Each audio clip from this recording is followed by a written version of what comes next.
Chapter 13. Saul was 30 years old when he became king, and he reigned over Israel 42 years. Saul chose 3,000 men from Israel. 2,000 were with him at Michmash and in the hill country of Bethel, and 1,000 were with Jonathan at Gibeah in Benjamin. The rest of the men he sent back to their homes. Jonathan attacked the Philistine outpost at Geba, and the Philistines heard about it.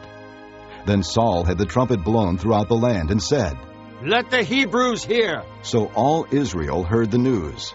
Saul has attacked the Philistine outpost, and now Israel has become a stench to the Philistines. And the people were summoned to join Saul at Gilgal. The Philistines assembled to fight Israel, with 3,000 chariots, 6,000 charioteers, and soldiers as numerous as the sand on the seashore. They went up and camped at Michmash, east of Bethaven.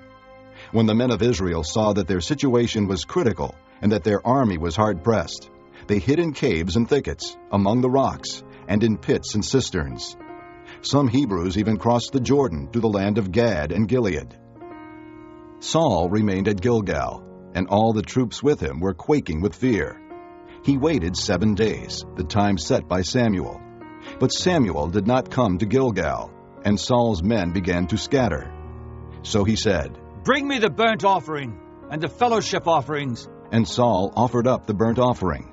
Just as he finished making the offering, Samuel arrived, and Saul went out to greet him. "What have you done?" asked Samuel. Saul replied, "When I saw that the men were scattering, and that you did not come at the set time, and that the Philistines were assembling at Michmash, I thought, now the Philistines will come down against me at Gilgal, and I have not sought the Lord's favor. So I felt compelled to offer the burnt offering." "You acted foolishly," Samuel said. "You have not kept the command the Lord your God gave you. If you had, he would have established your kingdom over Israel for all time.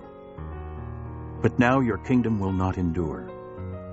The Lord has sought out a man after his own heart and appointed him leader of his people, because you have not kept the Lord's command."